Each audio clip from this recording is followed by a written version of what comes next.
name is Zelda Keller, and I am the Executive Director at the Institute for Climate and Peace.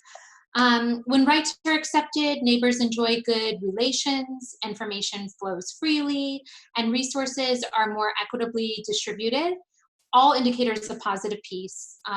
Exponentially fewer people suffer the effects of natural disasters. So the Institute for Climate and Peace is a climate justice organization that understands that data and advances positive peace to build equity and climate resiliency for the communities most affected by climate change. Welcome to our fourth episode of the Building a Beloved Community Virtual Talk Story series. Today we're featuring two inspiring youth leaders. They've led our community in taking climate action by organizing the Youth Climate Strike and several other initiatives here in Hawaii.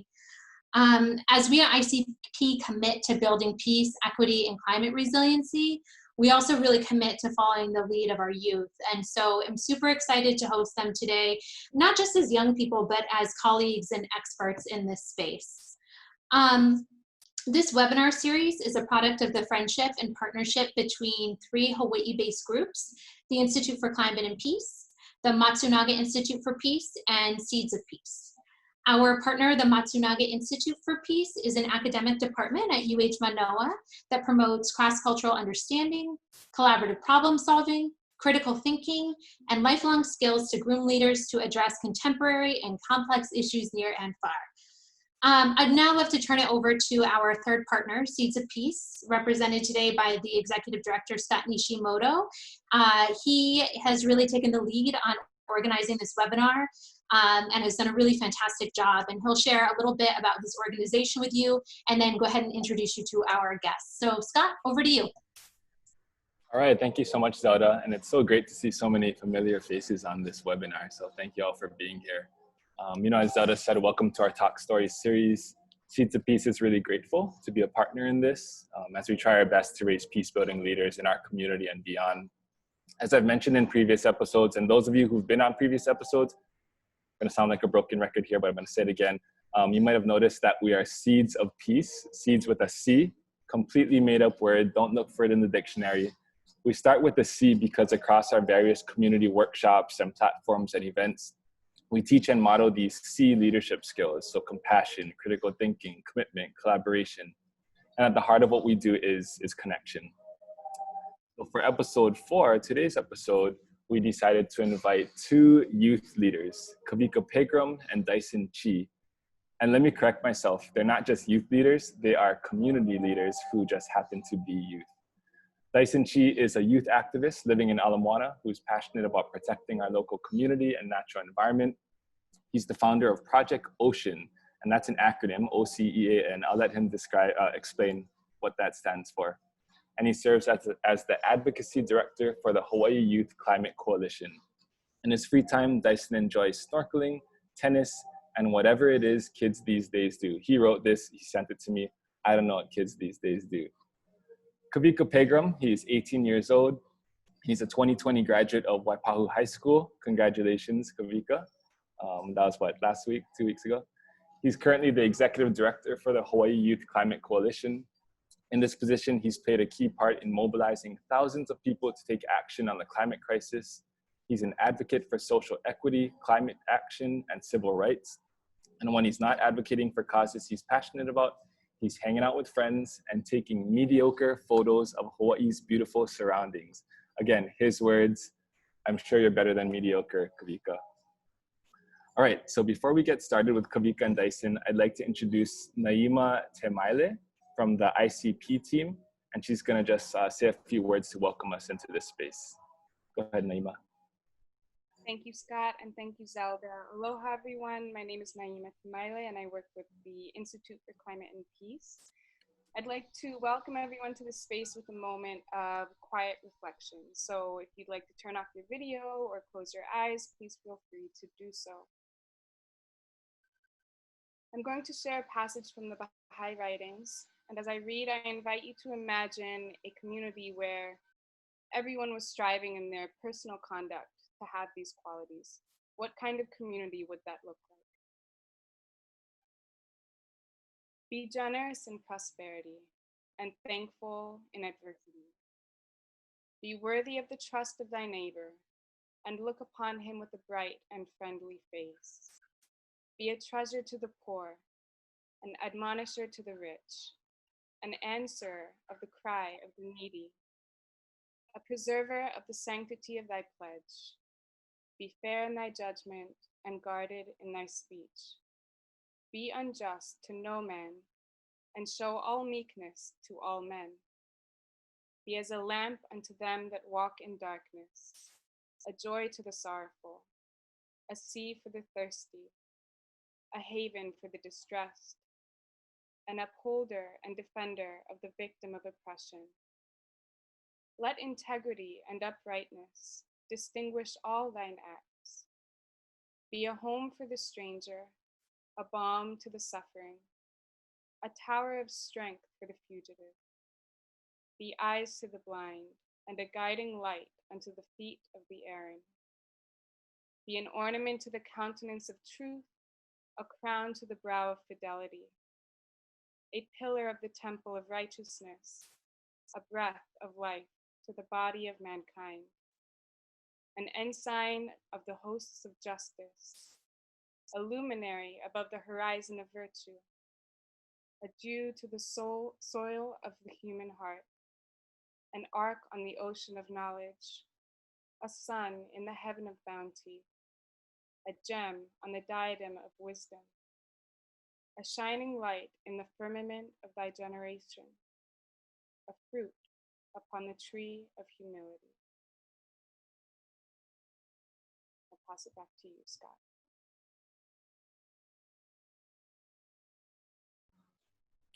All right, thank you so much, Naima. That was beautiful. Okay, on with the show.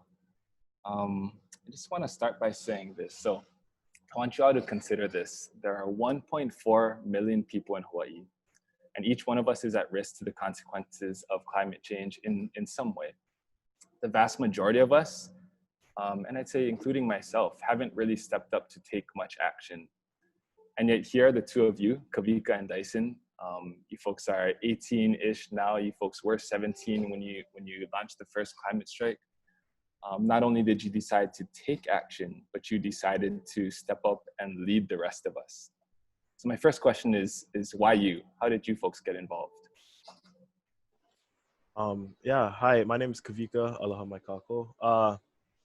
I think that when we're talking about leadership and deciding to take that mantle, in my experience, it hasn't really been me deciding anything, but rather adult allies that have been really close to me in my life have given me the space and the opportunity to make change, and then from that gave me a platform to kind of take on a leadership role after. So originally it started with me, wanting to organize a protest, to get the state legislature to do something on climate change. And then after that event had gone down, people gave me voice and gave me space and allowed me to take it up so that I could, assume a leadership role. And it was really thanks to them that allowed me to do that. And so I think that when we talk about getting involved and we talk about wanting to do these things, as we look into getting more people involved and getting more people actionable to mobilize testimony, to submit testimony, to organize their own protests, I think we really just have to focus on giving them space and allowing them to choose whether this is something they want to do or not. Yeah. Oh, sorry. Okay. Yeah.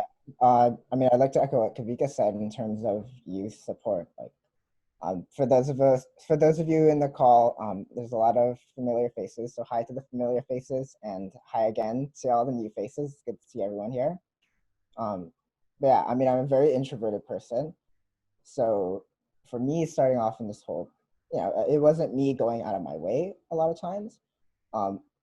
It was adult support around me, opening up a space for me to be able to pursue being a youth activist and just to pursue changing Hawaii into a better place.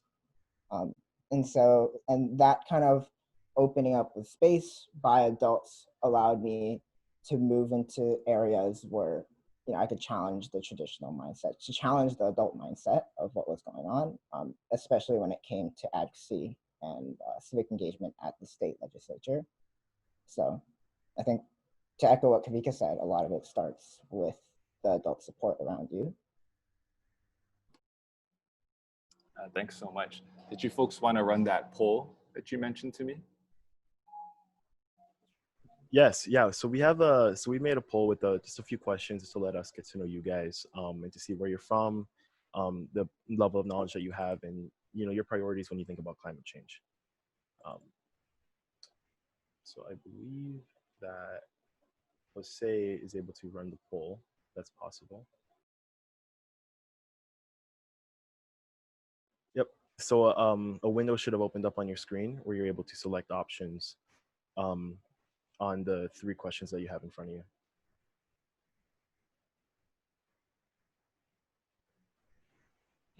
It's not letting me click on an island.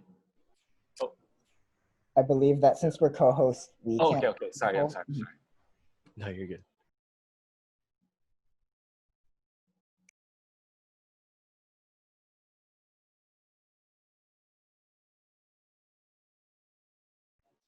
Looks like someone is joining us from the continent. Aloha, mahalo for joining us. Got somebody from Maui. I think I know who that is. Actually got a couple of people from Maui, and a couple of people outside Hawaii. So aloha, and thanks for joining us. And to the Oahu crew too, thank you for joining us. Yeah, okay. It looks like a good amount of you guys actually know a decent amount of climate change. That's going to be helpful. Climate change. This one is cool. A lot of people think that climate change is a social issue.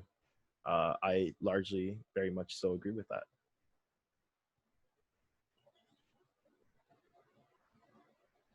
Okay.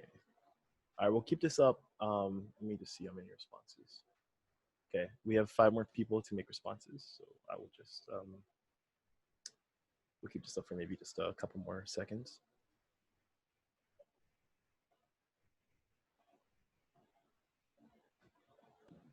I love the diversity of not just our locations, which actually happens to be the least diverse, but I think our opinions and our knowledge, just looking at this is a very diverse group in terms of our mindset, and that's really cool to see.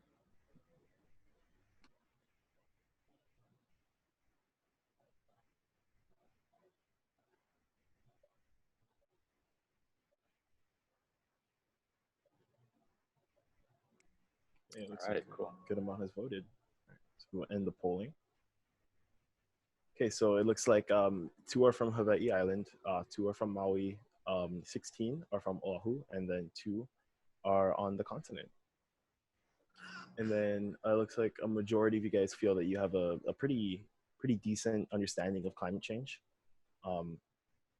Not knowing nothing and obviously not being an expert, so that's good. And then there's a pretty diverse actual perspective on what kind of an issue that climate change is, whether it's cultural, economic, environmental, political, or social. It's good to see, I think, in my opinion, that a good majority think that it is a social issue. Personally, I would have picked that as well because I think that the social aspect of climate change outwardly affects everything else. Affects culture, it affects economics, it affects environment and political and politics. But yeah, that's great. Dyson, any thoughts on those results? Nothing new to what I said earlier.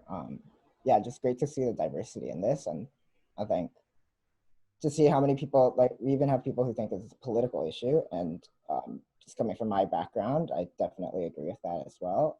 And to also look at the points that were made in the chat, a lot of people think that climate change is an issue that impacts everything, and you are so right. That is very true.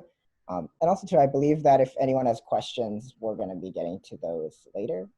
But feel free to type them in the chat and we'll comb through them when we go through questions at the end. Awesome, thank you. Yeah, thank you also very much for participating in that poll. I've never done a poll like this on Zoom, so now I know it's possible. So kind of moving on, Kawika, when I first met you about a year ago, I think I described you as an environmental activist. And I remember you correcting me. You said that you're not only concerned about the environment and climate change, and first and foremost, you're more concerned about equity and justice, and that the climate movement isn't just about saving polar bears. It's so much more than that. Can you expand on that a little bit? Yeah. Well, I think that the longer that I've been in this space, and I'm talking the nonprofit kind of government sector of these areas, I've come to the realization that a lot of the issues that we talk about are very interconnected with each other. And so to be, extremely involved in environment and to talk only about environment would be actively ignoring all the other issues that are so intertwined with that, whether that's, equal rights, civil rights, whether that's, women's rights and reproductive rights. These things are all interconnected with the systems that we have set in place that, one, has made climate change the issue that it is, and that has allowed it to kind of, those same systems that allow climate change to become as big as it becomes are the same systems that, for example, have made Mauna Kea, such a controversial thing. The same systems of oppression that, for example, are instigating the BLM movement right now. These are all interconnected issues that I think that when we say that we're any one particular activist for one particular thing, it's ignoring the diversity of the issues that we're tackling. Thanks, Kawika. I'd like to kind of segue a little more into, you're talking about legislative and systems change efforts. I once heard from a friend that these youth activists are doing a great job at these grand public displays, these marches and these protests and these viral social media campaigns, but that they're not focusing on real lasting change. And I didn't believe that, and I know that's a myth. Mostly because I've seen the inner workings of these youth movements. I've kind of followed your folks' progress over the past couple of years. You folks are doing very, very sophisticated work at the ledge, creating and changing laws that are gonna kind of have this long-term impact. Dyson, can you expand a little bit on your work as is it the advocacy director? Is that your title? Advocacy director with the Hawai'i Youth Climate Coalition?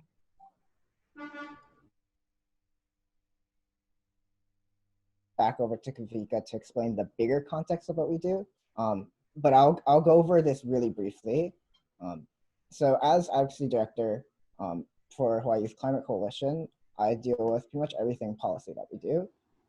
Legislation that gets passed, encouraging people to become civically involved with their governments. And I'll highlight, I think, one example first, and then I'll hand this to Kawika, and then he can give it back to me. Sorry, we're playing ball here. But I think one of those examples of what we do is for the climate litigation resolution. So at the City County of Honolulu, this is, I think, back in September or October of last year, when we were still allowed to see each other in person. There was a resolution that would basically sue fossil fuel companies, big oil companies, for the damages that the city and county is going to incur, right? Parts of our roads are literally falling into the oceans. We have to move them back away from the ocean, or areas such as the community up in Hauula are gonna get cut off from the rest of the island because that's literally the only road that goes in and out of those towns. And so because of that, the Honolulu City Council decided that we're going to consider a resolution to authorize us to sue these companies. I think a few days before the hearing, Star Advertiser did a poll, and that poll showed overwhelmingly that people opposed suing fossil fuel companies. And so what was really interesting about that, and a lot of the comments that were made for this poll and for another op-ed that was done explaining why we shouldn't pursue litigation against these companies, was saying that, fossil fuel companies, this is suing them is not going to solve any of these problems. Basically they're saying we should work with them hand in hand rather than suing them. Part of the problem for us, especially for my generation, is that these fossil fuel companies have been, as many of you know, destroying our environment for over half a century. That's how long it's been. They knew about the impacts of climate change, and what they did was they hid it. And as much as I would say, yes, we can work with these people hand in hand, unfortunately, the city can't cover the costs of the climate damages we're going to face. We cannot, literally, if we're not suing the fossil fuel companies, guess who's going to be paying the billions of dollars? People like us who are in this call, your average taxpayer. And that wasn't something that we could accept as future taxpayers or current taxpayers, some of us. And so when we went into the hearing for the resolution, we seriously expected to have heavy pushback from the fossil fuel industry. But what ended up happening was pretty shocking and quite the opposite, actually. There was not a single person testifying in opposition in person. The city and county ended up voting 9-0 in favor of passing the resolution. And so, yeah, that's currently the situation that the city and county of Oahu's in, right, Honolulu is in. And so this just shows you, this is just a really tiny snapshot of what having dozens of youth come out to a hearing can do. And that not necessarily,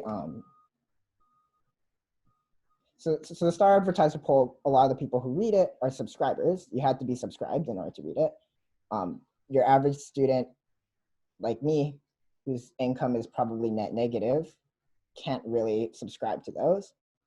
And so that just shows you that coming out to the hearings really does matter. These kinds of things are not always representative of who's out there. And so even though students had to skip school to come out to the hearing, it made a difference. And so, yeah, I'll hand it back over to you so that way Kawika can wrap up his thoughts. Yeah, so I think that we talked a lot about issues being interconnected and specific things that Dyson's tackling.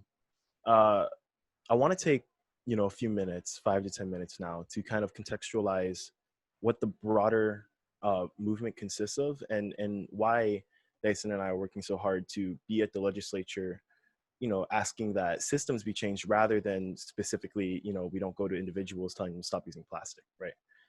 So that's what I'm going to do now. And hopefully after that will tie into Dyson's further or further comments on the things that we've been doing specifically at HYCC. So for some of you, the information that I'm going to dispel right now might be redundant and repetitive, but I do want to take a second again to contextualize the movement, such as what the past history is and what the future looks like. For the sake of time, I'm not going to get into the science of climate change. My line of thinking is that if you're here, and based off the poll we talked about, you already at least know the basics of it.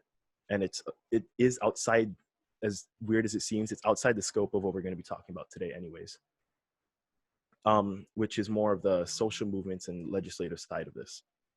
So I want to talk a little bit about the early stages of environmentalism.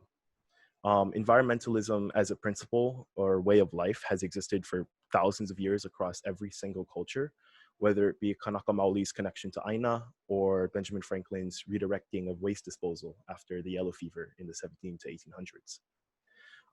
However, the conventional idea of environmentalism actually originated in the early 1800s with books like Nature by Ralph Waldo Emerson that fought and sparked beliefs in conservation and limiting human expansion.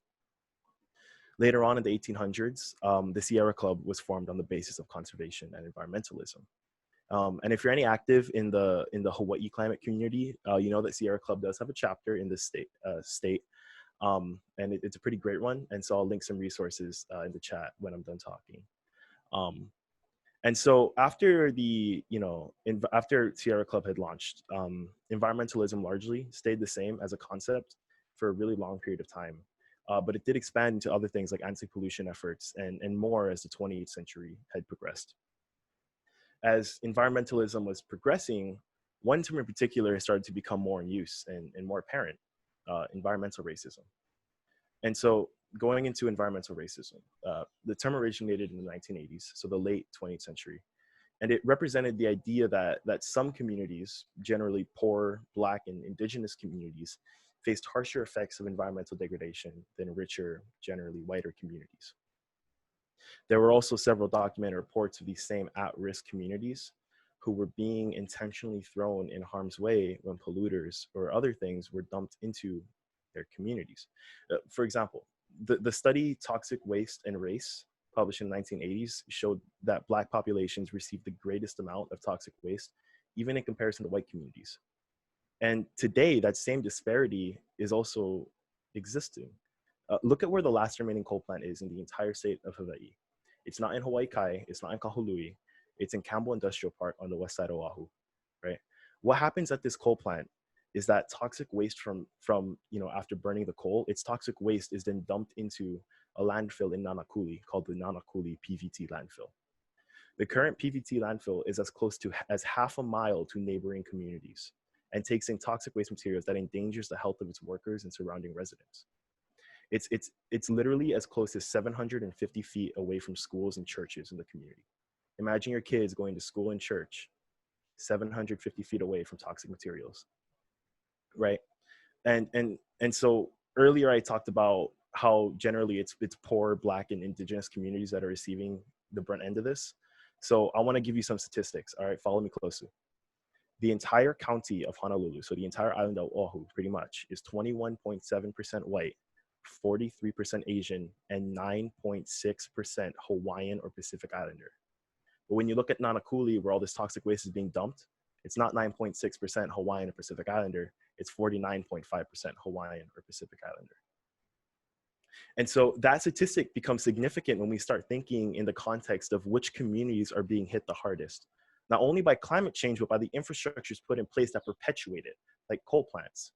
And so whether it was intentional or not, toxic coal ash is being dumped into a community that is disproportionately filled with minorities. People living in Nanakuli have a 10-year shorter lifespan than the rest of the state. And so, and just because we're here and the times that we're in, I want to give another example of environmental racism. And this one kind of set me off because especially given the context of the situation that we're in today, given coronavirus and Black Lives Matter. Chevron, as you know, natural gas, right? We all know Chevron. They're an energy company. Their two largest refineries are in communities that are disproportionately Black and poor. And they had posted on social media saying Black Lives Matter and gave an entire statement about why Black Lives Matter. But again, their two largest refineries are in communities that are disproportionately Black and poor. They're in Pascagoula, Mississippi, and Richmond, California. And so somebody put it best, actually, on Twitter, believe it or not. Somebody put it best being able to give it into words. To give credit, it was an environmental journalist, Antonia Juhas. And I think I'm going to sum it up a little bit, but I think it perfectly explained why that statement is so unfair. So in Pascagoula, their biggest refinery actually in the country, in Mississippi, their refineries give off benzene emissions, and it's a pollutant and a carcinogen. Carcinogen is something that gives off cancer, and it was 50% higher than the level it should have been for Chevron to start reducing its emissions of that product. So basically what that means is that if they're only allowed to have 100, let's just give a random unit, right? If they only have 100 pounds of iron, they're only supposed to have 100 pounds of iron before they have to start throwing away their iron supplies. What essentially they did is they had 150 pounds of that iron and they still kept hoarding it. Now, instead of it being iron, it was things that gave people cancer. So let's go into their other refinery, their other plant in Richmond, in California. It's currently violating the Clean Air and Water Act and has been for at least the past 3 years. And so if you feel disgusted, I understand, but you got to understand that in Hawaii, we're lucky. It gets a lot worse in other parts of the world, but that doesn't mean that the struggle here, the coal plant just being one of many, is not existent. And just because it's worse somewhere else doesn't mean that we still can't take it upon ourselves to fix and repair the inequalities here. The Sierra Club of Hawaii, for example, is actually working to shut down that coal plant that we talked about earlier. And if you're interested, like I said, I will link the efforts in the chat. Yeah, and so that brings me to the next part of this contextualization for the work we're doing, climate justice. So climate and environmental justice, what is that? Well, unlike the terms environmentalism and environmental racism that we've already talked about, this one is new. And I do want to emphasize that if you guys have any questions about what I'm talking about or you want to challenge me on anything, put it in the comments and then we'll address them. But yeah, if you're confused on any part and you want me to repeat anything, we'll address it when Dyson and I are done talking. But so climate environment, as we talked about it already, this one is new. It's really taken steam in recent years as a way to rethink the conventional climate change activism idea. Whereas climate change activism seems in your head maybe like fighting people off to protect the environment or relying on individual action to solve the many environmental issues around us, climate justice more so refers to the idea that instead of relying on any one person, we must push to work on changing the overall system that allow those environmental issues to even exist. So to me, climate justice as a term refers really as a rework of the mainstream ideas of environmentalism. The idea that if I, as a person, recycle one piece of plastic or eat one less steak per week, or even throw away my car and buy a Tesla, that I am saving the earth. And while that idea has some partial truth to it, it really has only sustained the existence of the systems that make us so reliant on plastic, that push us to eat such cheap meat, that keep fuel costs down and battery manufacturing costs high. Because by thinking this way, in perspective of the individual and not the whole system, the onus, the fault, is then on the individual that has refused to make that change, and not on the systems that perpetuate that degradation to the environment. And so, so the idea of climate justice is that we must change the systems instead, so that masses of people can delve into more sustainable and less carbon intensive practices over time, instead of having to force every individual to make that change themselves. And so that's why Dyson and I are working, instead of, making advocacy campaigns and putting on commercials on TV, right? Instead of forcing individuals to make that change and guilting them into eating less meat or using less plastic, we're passing bills at the state legislature and the city council so that people don't have to make that choice by themselves, and that they can do it and not have to take any financial hit themselves, right? And so that the businesses and the governments can be able to provide them with that change, which has the benefit of making it faster and has the benefit of being way more efficient. And when we only have 10 years to decrease our greenhouse gas emissions by 50%, it's way smarter of an option. And so the other part of climate justice is figuring out how we can bring justice and equity to those same communities that have been so negatively affected, not only by climate change, but also, again, by the corporations that have slowly degraded their quality of life. And coming from my perspective as a first-generation immigrant and Filipino whose country has been met with those destructive forces, it comes naturally to education and power. In the spaces of these communities, who are we giving the most voice to? Are we giving the most voice and the most choice to big corporations that own sections of that land, or are we giving it to the people that were there first? And how are we giving access and education to those communities that show them what is actually happening to the place that they live in? And that's something I want you guys to think about after this call, and as you go into the next stages of your life, just thinking about when we're building these systems, who are we giving and appropriating the most voice to? And given everything I said, it's obvious that you can't assume that only systemic change or only individual actions will work towards solving the climate crisis or to achieve climate justice. You have to be diverse in the solutions you have to set forward. You have to have a healthy mix of both. And two examples, I think, that kind of give that perspective are Bill 40, that Dyson will talk about later, and our climate workshops that he'll also touch upon. So to kind of close off my thoughts, yes, we do work with environmental issues, but no, we are not tree huggers. So I'm just gonna pass the mantle off to Dyson, and I'm excited for what he has to say. Thanks for that segue, Kawika. So yeah, using that as the perfect segue, I'll talk about Bill 40. And you might be like, Bill 40, more numbers, more words. I don't want to hear about it. But listen to me, okay? Bear with me and my voice, because Bill 40 is really, I think, the perfect example of what we can do with the energy that has been generated by the BLM movement. So Bill 40, let's rewind to the summer of 2019. That's right, it's the summer of 2019. We just came away from the state legislative session. And if I'm being very blunt and very honest, it was a very disappointing year at the legislature in terms of plastics legislation.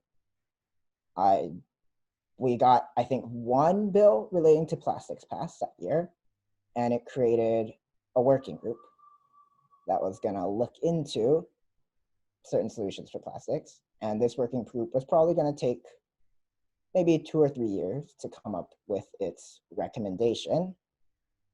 And, you know, most of us were looking at this and we're like, hell, like 2 to 3 years, that's going to take forever. And we've been working on this issue. I haven't been working on this issue for a decade, because when I was 8 years old, I was probably playing around with my Thomas the Tank Engine toys. But other people in this movement have been working on it for a decade. And so, you know, we came away from it, we're kind of disappointed, but something called Bill 40 comes up. And Bill 40 is at the City and County of Honolulu, once again, you know, one of our most localized levels of government. And what Bill 40 does is that it would basically phase out a ton of single-use plastics, plastic straws, utensils, cups, styrofoam, what's left of plastic bags, you name it. And so, you know, a lot of people who are involved with the efforts at the state level, including me, we looked at that and we were like, wow, this is a perfect example or a perfect opportunity for us to move forward and to get some plastic legislation passed, to do some action and get something real. Now, as you can imagine, a lot of people, and I'll admit I was one of those people, were very skeptical about the chances of Bill 40 passing, right? You think about it, we had gotten, in the span of maybe 10 years or so, we've gotten a bag ban passed. Actually, not even a bag ban, it's a bag tax. Yeah, that's about it. That's about as much as I can think of off the top of my head. There might be a couple other things, but the point is that there hadn't been much progress. We certainly hadn't passed anything this comprehensive. And so, as you can imagine, a lot of people are like, well, you know, you're barely able to pass one thing at a time. How in the world are you going to pass a whole comprehensive bill? That doesn't seem realistic. But, you know, we decided it was worth a shot. And so we went in, and Bill 40 actually passed its first few hearings. But what was really interesting about those first few hearings was that there was primarily adults in those hearings. And that's not necessarily a bad thing, but there was a lack of youth engagement. There was a lack of youth representation at the hearings. I think the first hearing was just me and 3 other friends. The hearing after that was just a couple of friends. So the youth number and youth engagement was very low. And that's because these hearings are, you know, 10 o'clock on a Tuesday, and barely any kids can make it out to these hearings. And so, you know, we go on, Bill 48 passes its first few hearings with a low level of youth engagement, general acceptable level of community engagement, at least acceptable in my mind, maybe about 20 people coming up in person to the hearings, 30 people maybe at most. And then we hit a hard roadblock, ran straight into a wall, and that wall was the plastics and food industry. They began to realize that Bill 40 might actually pass because a lot of the council members are friendly to getting rid of single-use plastics. And so they mounted up a very strong campaign to try to get Bill 40 killed. And, you know, a lot of us were thinking, is this it? Like, is this the part where we hit, you know, another bill gets killed all over again? And, you know, as a youth, I was trying to organize and try to get more youth to come out to these hearings. But, you know, as I mentioned earlier, it's very difficult to do so. And even more difficult when you're trying to get youth, you know, from West Side communities, from North Shore, from East Side communities, to drive into town for a hearing, and you're only going to talk 1 minute at the hearing. Not a lot of people are willing to do that. And so now we've hit about September, and that's when the climate strikes happened.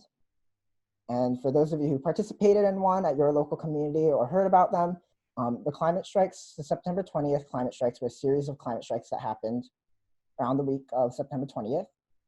And it involved, goodness, was it 4 million people, 3 million people? Kawika, do you have the numbers on that? It was something crazy. I think the September 20th involved, I think, around 10 million people worldwide. And then around the state was about 2,500 youth around the state. Yeah. Okay, cool, got you, thanks. So yeah, 10 million people worldwide and 2,500 in the state. And that protest and that strike helped to generate a youth movement that ended up getting Bill 40 passed. Youth all were super hyped after the strike. They wanted to get some sort of actions done. They wanted to do something about it. And so because of that, they really coalesced together and came out to hearings.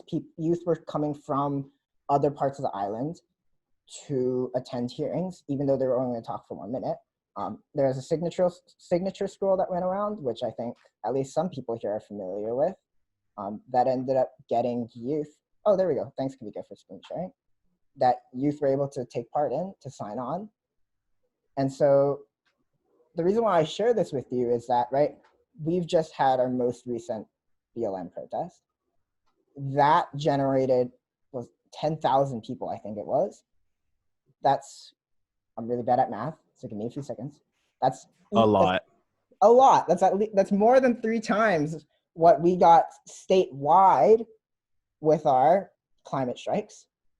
And so, yeah, I want to share this with you because we have momentum right now, and we can't just let that momentum fizzle out and die, right?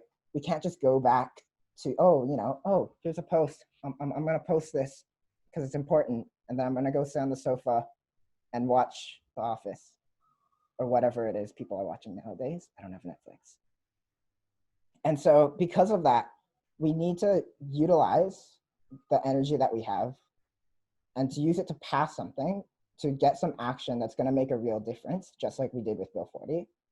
And I don't know if we're going to open up to questions or if we're going to go straight to talking about what those actions are. But yeah, I'll hand it back to you, Scott. Yeah, thank you so much, Dyson and Kawika. In the interest of time, I'm gonna open up the chat for any questions you folks might have. And keep in mind, we only have about like 15, 20 minutes left, so I can only choose a few. And Dyson, Kawika, if you'd like to, maybe in your answers to some of those questions, you can kind of talk about some of the action steps, yeah? So yeah, feel free to drop questions into the chat, and I'll go ahead and try my best to choose a few. I'm seeing some comments. While questions roll in, Dyson or Kawika, do you want to kind of get started just really briefly talking about some of the actions you'd like us to support or be involved in? Yeah. Oh, yeah, for sure. So I know that today is talking about environment, but I think it would be really tone deaf if we didn't acknowledge what is going on around us right now. So I do encourage you that if you can, and if you have the resources, to please help donate or to sign petitions or to go to your local protest and make your voice heard. Because I think when we talk about environmental justice, when we talk about environmental racism, we talk about the equality of all human beings. And we have to take it upon ourselves to treat everybody equal. Whether that comes through very extensive anti-racism efforts within ourselves, or whether it comes to resource sharing and sharing mana'o. And so if you can, and if you have the resources, I would really appreciate it. My video is not on, I just realized. I would highly, highly recommend that you guys go to this website, look at all the resources it gives you, look at all the things that it shows you, and yeah, spread wealth. We are anti-capitalist here, so yeah. And the other one, if you are not registered to vote, which with a group this smart, I highly doubt it. But if you are not, please, please, please, please register to vote. All the change that we talk about, whether it's change we're talking about at the legislature or the change we're talking about within, whether it's defunding or demilitarizing the police, we have to elect leaders that are willing to take that political hit. And so please register to vote. The link is oliver.hawaii.gov. It is in the comments section, olvr.hawaii.gov. I sound like a radio host. But yeah, please, please, please, please, please check out those 2 links. I'd really appreciate it. All right, thank you so much, Kawika. We have at least three great questions. I'm just gonna kind of go in order. From Erica, our friend Erica at TAC. Now I sound like a radio host. Are there any specific bills in state ledge or city council that you're paying attention to for the upcoming session? Dyson, I know you have. You want to bounce it off each other? Yeah, sure.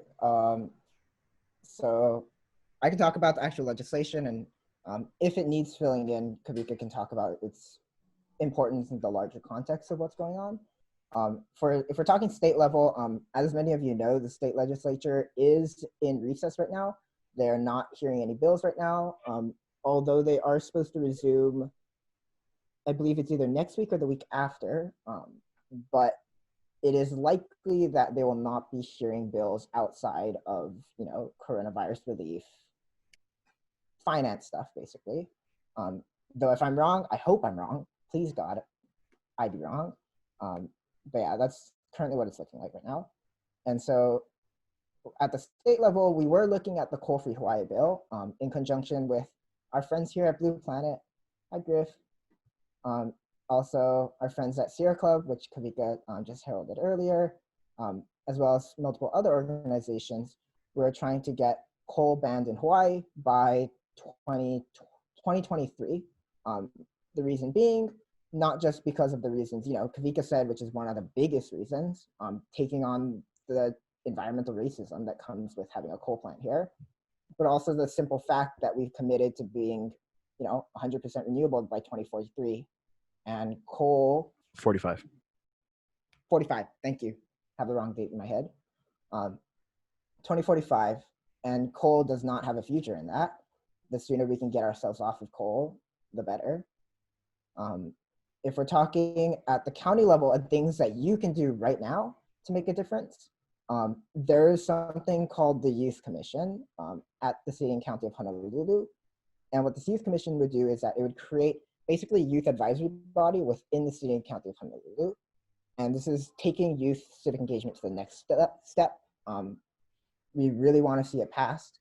And so if you want to send an email about it to your council members, just let me know. You can, or let's see, I'm not quite sure how we would do this, but I can put the link into this after I'm done talking with more details. Yeah, and in our follow-up email, Kawika, Dyson, if you folks want to kind of give us a list of some of these actions you'd like us all to take, we can throw that into the kind of a debrief email at the end. Yeah, that sounds great. Thank you, Scott. Another one that we were really following was, and it's a temporary kind of solution, but it will make a difference, was SB 3150, and this was going through the state legislature before they went into recess. This bill essentially would have put a carbon tax on the biggest polluters in the state. And so what that means is now, your car that gets 3 miles per gallon, and bigger polluters like corporations, industries, those guys would be, paying the brunt of those taxes, and that would be redistributed in the form of a tax rebate to working class families. And so that bill was something that we're really looking forward to passing. But unfortunately, state legislature shut down. So hopefully in June or later this month, and in July when the legislature comes back from recess, we'll be able to work on better bills, just similar to SB 3150. Awesome. Thank you so much, Kawika and Dyson. I'm going to ask 2 more questions because of our time limitation. I'm going to kind of combine these next 2 questions. So one person asked, with this momentum, how would you propose a movement that we could initiate while in quarantine in regards to climate justice? And the second one is kind of similar, I guess. I have a question about overcoming feelings of overwhelming hopelessness in some youth who today are facing the realness of the climate change crisis. So to kind of put those 2 questions together, what do we do with this sense of hopelessness we're feeling? Whether it's because of COVID or just because of just how intimidating climate change is. Yeah, well, I'll tell you what's intimidating is that question. So I talked in my little speech about being a first generation immigrant and being Filipino. In the Philippines, we're very used to storms. They're very common there.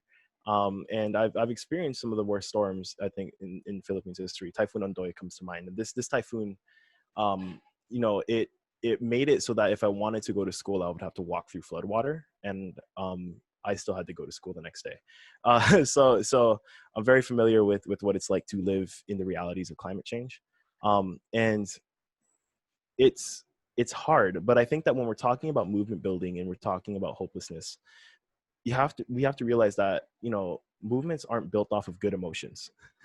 They're built off of bad ones. They're built out of fear. They're built out of necessity. And so I think that when we take the right approach into educating the people around us and showing what climate change, which is normally associated with polar bears and plastic, and being able to associate that back into real life and showing that really what's happening is affecting people not every once in a while, not every other day, but every single day, and making people suffer every single day. And we can message that right. That will then turn into building a movement, because people are going to get the energy to want to commit to making change. And I think it is only at that point, after educating people, that we can really turn this into something big. And that largely happened, I think, as an example with Greta Thunberg. I mean, we saw her at the outside steps of her country's legislative building. And it was that pain that you saw at Greta Thunberg, and then it was that hope that you got from her that allowed worldwide movement to start actually gaining momentum. And so if we can instigate that same kind of feeling, and it's going to be a lot harder online in the age of COVID, but if we can instigate that same kind of feeling and that same kind of, yes, anguish, anger, you know, kind of pissed off emotions, and then turning it into something that gives people momentum, that's how we do it. But as far as specifics, I couldn't give them to you right now. Thanks, Kawika. Well said. We're going to close out with this question from Professor Foreman. Dyson mentioned the youth climate strikes around the globe.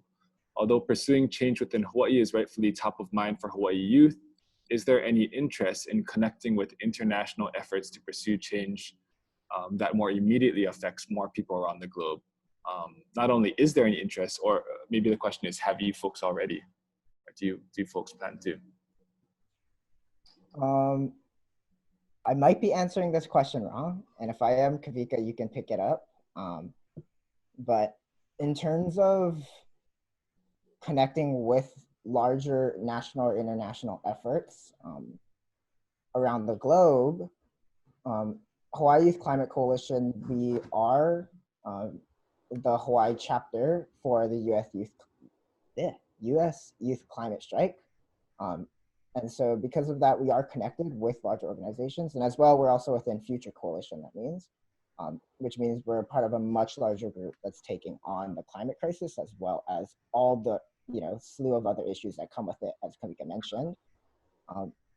And individually, I also collaborate with other people from the international community to do various things, whether it's something really simple like doing a webinar, or more complex things like creating entire programs to support people in more disadvantaged communities.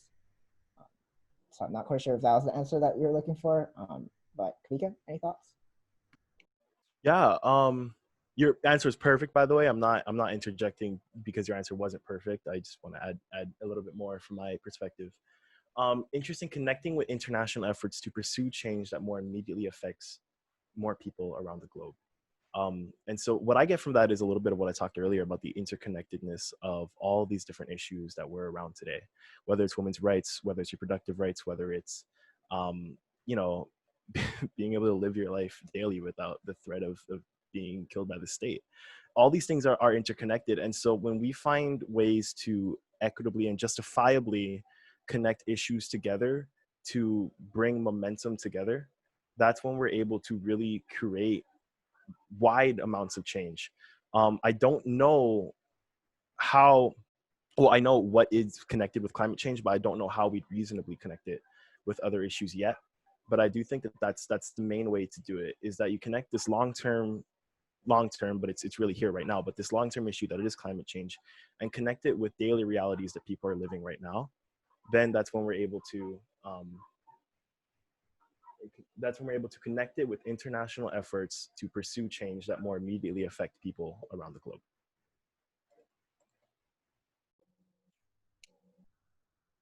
Great, thank you so much, Kawika and Dyson. We've hit that 1 hour mark, so I think we're gonna kind of close up shop right around now. Before I forget, and this is kind of a tangent, but also very much related, I'm throwing a link into the chat. This is a plug for Blue Planet Foundation's Climate Crew, which is a program that I think, well, I know Kawika, you participated in it. Dyson, did you as well, the Climate Crew? No? Okay, so just Kawika. But this is a great avenue, a great platform for youth to learn more, but also get involved and take action like Kawika and Dyson have done. So little plug for Blue Planet's Climate Crew. Is it Oahu only, Griff? Or is it statewide? Yeah, this cohort 3 will be Oahu specific. We have another one going on Kauai right now. And then our hope is to expand to other islands. Great. Sounds good. Sounds good. Thanks, Griff, and thank you, Dyson and Kawika. This morning, I was trying to figure out how we should close this, and I saw on my phone, and I happened to read President Obama's address to the class of 2020. So I just wanted to read a couple paragraphs from that because I think it's just spot on to what we're talking about today. He says, "America changed, it's always changed, because young people dared to hope. Democracy isn't about relying on some charismatic leader to make changes from on high. It's about finding hope in ourselves and creating it in others, especially in a time like this.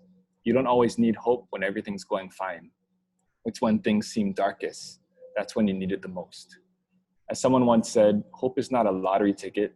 It's a hammer for us to use in a national emergency, to break the glass, sound the alarm, and sprint into action. That's what hope is. It's not the blind faith that things will get better. It's the conviction that with effort and perseverance and courage and a concern for others, things can get better. That remains the truest part of our American story. And if your generation sprints into action, it will still be true of America's future." I love that. Yeah, I feel like I'm kind of getting choked up just reading that. So I just want to close by saying thank you to Kawika. Thank you to Dyson. Thank you for your entire generation and you know, especially those who are in the Hawai'i Youth Climate Crew and in the Blue Planet program, and our students doing great things leading the Black Lives Matters March. Thank you all. I think your generation has shown us that you folks will sprint into action when needed. Your generation sacrifices more than a lot of us adults do. You sacrifice money. I know you folks have used a lot of the money, I don't know, allowance money or part-time job money to really make some of these community movements happen. You folks have sacrificed countless hours of your own time that you could spend doing, you know, meaningless, carefree things that a lot of kids do, like I did as a kid. And you folks have done this, and you're going to continue to do this. So I'm just very inspired by the two of you and the rest of your colleagues. I also wanted to just say that this is kind of a nice challenge to us adults on the call, to step up and support, to accept youth as equal decision-making partners at the table, to give them opportunities to lead, and to find ways, whether it's by asking them or taking the initiative yourself, but to find ways to support the causes that are going to affect their future so much more than they're going to affect our future. So yeah, that's just my personal challenge. I wish I could give you more concrete ways to do so, but I'm trusting that Kawika and Dyson are going to send us the right information to send out to you folks and continue to lead us. Because yeah, we are definitely leaning on you folks. As intimidating as that may sound, yeah, we're definitely leaning on you folks. So thank you so much. Zelda, do you want to close us out with anything? No, just thank you to everybody. I think I said this last time, but you know, time is such a precious commodity for all of us, and in some ways it feels now more than ever. And just really want to thank you all for spending time with us today, for coming and spending time with Dyson and Kawika, to Seeds of Peace in Matsunaga for co-sponsoring this event, and to all of you for making the time in your day and late in the afternoon to come and have this conversation. We'll have more webinars coming up. They've all been super different, which is, you know, by design. And so hopefully we can keep you interested in continuing to join us for these dialogues. But in the meantime, just Thanks so much to everybody, and to Scott, you especially, for really organizing this and putting it together. This has been a great afternoon. Thanks.